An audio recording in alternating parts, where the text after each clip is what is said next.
woodcraft, helping you make woodwork.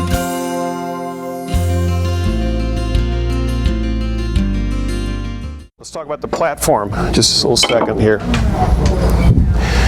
The angle of this platform relative to the wheel is important. For example, what did I do with it here now? This is one of my favorite scrapers. This is a Wood River. It's a store brand scraper. Highly, highly, highly, highly recommend it. Turn the grinder a little bit. Sure, would like. Okay. This tool and this bowl gouges, 99% of the bowls I turn, I use these. What's nice about this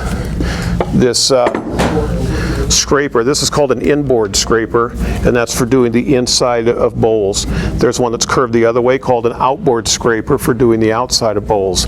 But obviously you have to grind these things to make them sharp. This is the simplest tool to grind going. So what you would do on this is lay this on here, adjust the platform so that the contour matches the wheel. One easy way to do that is to take a magic marker. And you've probably all heard that trick. You know, you color the thing a little bit, you lay it on here, you rub the wheel on it a little bit, and when it wears a line, that means everything is adjusted right. This should be all set up.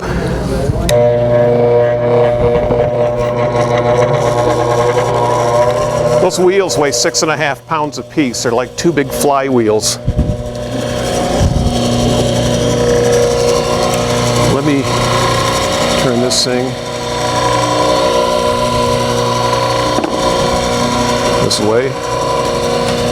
So I've got this platform set up relative to the wheel. This is an 80 grit wheel. I could easily have done this over in the other one. This actually was done on an 80 grit wheel, so you can see the quality of the grind. What you do is you lay the thing flat on there. I just keep a little bit of pressure there. It's ready to go.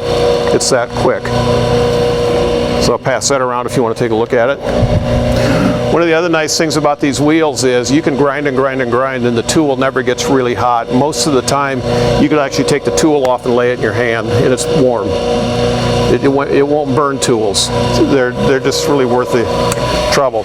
Okay, let's say now, I showed you these little boards that this guy came up with to adjust the depth of that arm over there. Well, how do you set the platform angle? These are really slick. We just started carrying these things. If you like Apple computers and things Macintosh, I think that's where the idea came from. This is a Stewart Batty angle gauge. This is number 1. They make a number 2 and a number 3, and the difference is that number 2 and number 3 have different angles, so you could have the whole set of them. Here's what it looks like. And if you look on these things, there's little numbers like 70 means 70 degrees. 65 means 65 degrees. Let me show you how I set this now.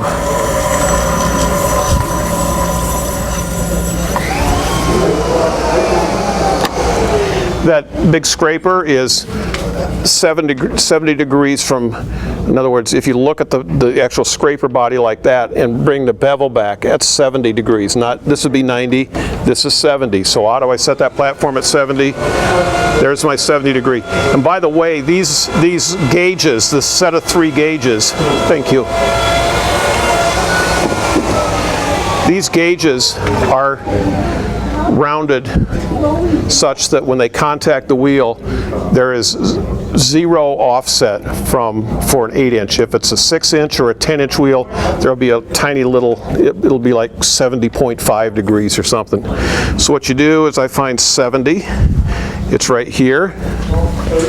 I put this up on the platform, and this thing, there's a slight roundness to this, all of these, and this conforms to the wheel. Put that up there, and I know that's 70 degrees. If I wanted 25 degrees or 65, I'd go like this, and it's off a little bit. I would have to adjust the platform.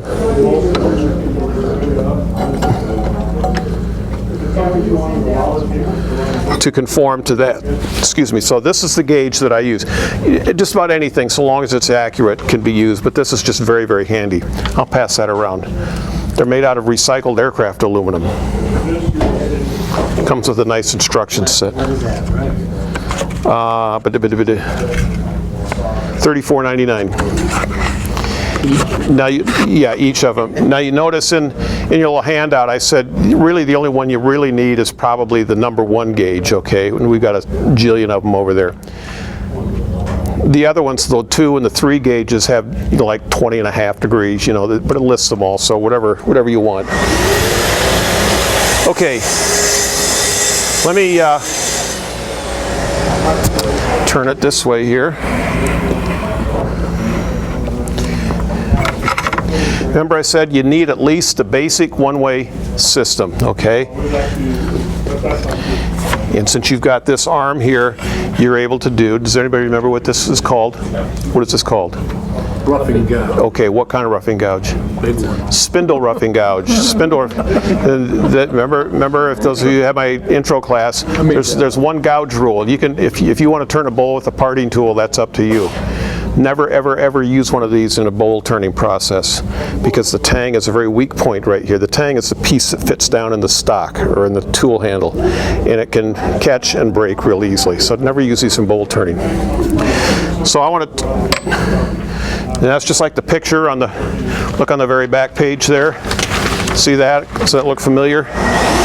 So what I'm going to do, I'm going to move this thing out until I can have it conform. There we go. Let this thing wheel up. I'll try and stand to the side here so you can. Now when you're doing this, you kind of let the weight of the tool be the only weight you put on it. In other words, like that, okay? So what you're doing, just rotating the tool. You notice with these wheels, you don't get a lot of bounce or anything like that. It just,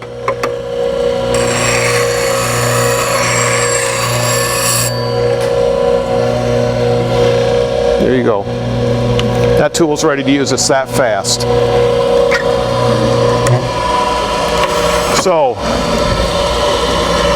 any questions on, we did the scraper over here, lay it on the platform, just wipe it against the wheel once you set the angle. And you don't necessarily have to have this. You buy the scraper at the store, go home and replicate that angle. Adjust the platform to the angle that's on it and away you go. The gauge is a nice touch, so. Okay, let's do a bowl gouge here. Slow this. I have this little block of wood is actually not, I'm not using it what it's intended for, but I'll show you here. I just have to slow the wheels down. These things will go forever otherwise. Okay. Remember I said I'd do my bowl gouges at 50 degrees? Here's my little 50-degree spacer board. Some of you, actually, if most of you, if you'd maybe move over there, just kind of take your chair. That way you can see better probably what I'm doing, because I have to kind of stand in front of this a little bit. Okay, I've got my 50 degree. This is my little homemade gauge. It sets the wheel to the pocket depth, okay? And it turns out I followed the instructions in the book, and here we go. So this is set. That's the first thing. The next thing I'm going to do is put the tool in the very grind. And if you'll notice in that article, this right here, this is what is confusing. This adjustment of this arm that will pivot up and down. That can do all kinds of stuff. They said put it down where the top tooth is touching it right there. That's what I did. There are some places that teach turning that they actually will take this and they'll just weld it in that position. Once you've set that, you just leave it for the rest of your life, AM and FM and all that stuff. Okay, remember the depth, we got to set at 2 inches. That goes in here. Snug that up. And this is ready to go. We have set this, we have set this. All we got to do is lay the tool against the... Now, a lot of folks will get the idea with a bowl or a spindle gouge that you got to grind this thing to a point. No, unless you're purposely making a very pointed detail tool, which is going to happen very seldom, you round this over. You don't spend a lot of time on the point of your bowl or spindle gouge. You spend the time on the wings, if you will. That goes in here. Now, so a lot of folks when they use this will do this. Don't. Just let that go. Kind of like holding a golf club.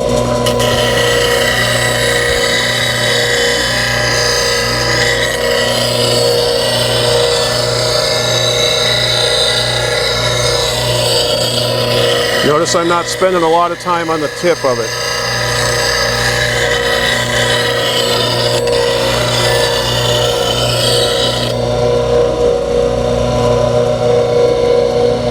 A little more to do there.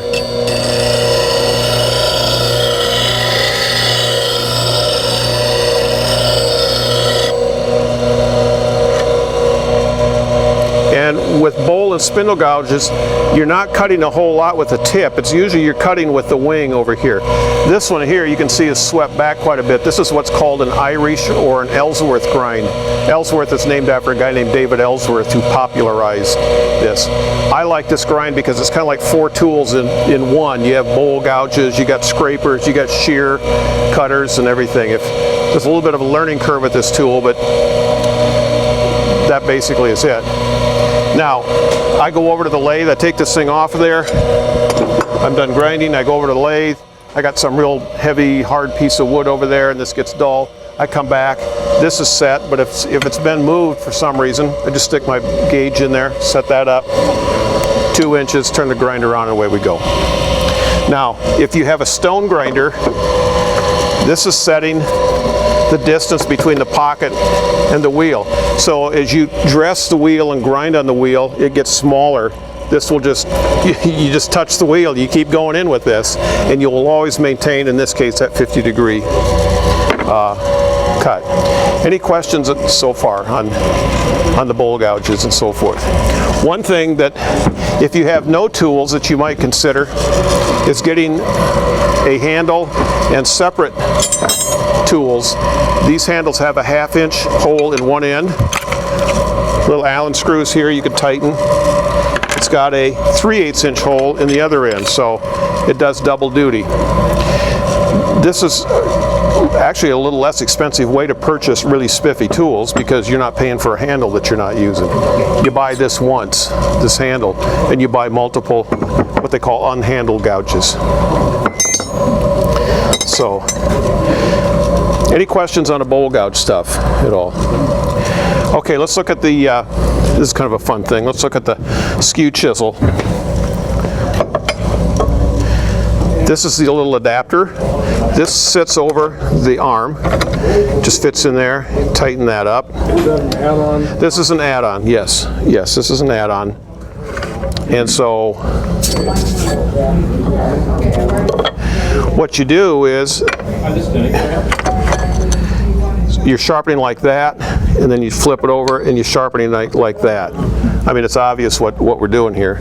So the key then is to set, that looks pretty good. The trick with this is that when you lay that tool on the wheel itself, you want to keep even pressure. You don't want to rock it one way or the other because it just won't grind squarely. Maybe just a little wiping action. Flip the tool over. Even pressure.